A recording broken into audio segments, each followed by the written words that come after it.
पश्चिम बंगाल के संदेशखाली में हिंसा भड़कने के बाद बीजेपी ने केंद्रीय मंत्रियों और सांसदों की 6 सदस्यीय समिति बनाई है। समिति के सदस्य संदेशखाली का दौरा करेंगे और कथित यौन उत्पीड़न, महिलाओं के खिलाफ हिंसा के बारे में जानकारी इकट्ठी करेंगे। आपको बता दें कि नॉर्थ 24 परगना के बशीरहाट के संदेशखाली इलाके में उस वक्त तनाव की स्थिति बन गई जब पश्चिम बंगाल बीजेपी अध्यक्ष सुकांत मजूमदार के नेतृत्व में भाजपा कार्यकर्ताओं ने महिलाओं के कथित यौन उत्पीड़न के खिलाफ विरोध प्रदर्शन किया।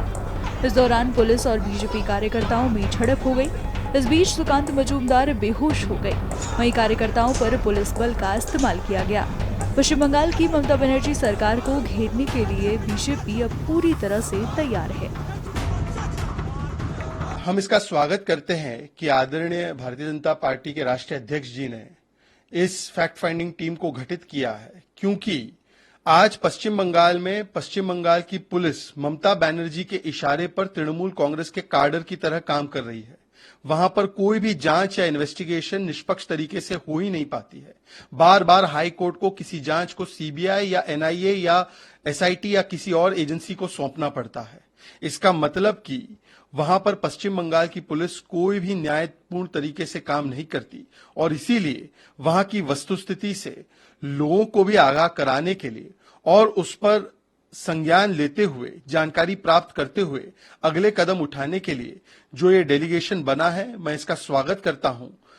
वहां के गवर्नर साहब ने भी कई सारी चिंताएं प्रकट की है, परंतु ममता बनर्जी अपने आप को संविधान के ऊपर, कानून के ऊपर और महिलाओं के अधिकार के ऊपर समझती है। उनकी प्राथमिकता केवल शाहजहां को बचाना है, हमारी प्राथमिकता बंगाल को बचाना है। स्थानीय महिलाएं कथित तौर पर टीएमसी नेता शाहजहां शेख द्वारा उनके खिलाफ किए गए अत्याचारों को लेकर आंदोलन कर रही हैं। आसपास वाले बताते थे कि उनके साथ भी जबरदस्ती उनको उठा के लेके गया, रात भर रखा, सुबह छोड़ दिया जाता था। हमें भी बोला गया था कि 12 बजे मीटिंग है, जाना पड़ेगा। हमने कभी गए नहीं है। हाँ, वो लेके जाता था। अब देखो कमरे के अंदर क्या होता है वो तो हम डिटेल्स में बता नहीं सकते, लेकिन लेके जाता था। नहीं बोलने की हिम्मत कैसे करेगा? उनकी पतियों को मारने की धमकी देता था, मर्डर करने की धमकी देता था, बच्चों को उठाने की धमकी देता था।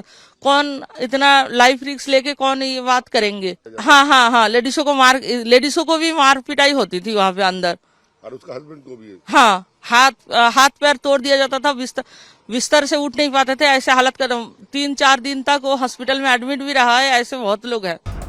इसी को लेकर अब बीजेपी की ये 6 सदस्यीय समिति मामले की जांच करेगी। फिलहाल प्रशासन ने कानून व्यवस्था बनाए रखने के लिए इलाके में 19 फरवरी तक सीआरपीसी की धारा 144 लागू कर दी है। For more of such videos, do like, share and subscribe to ET Now Swadesh.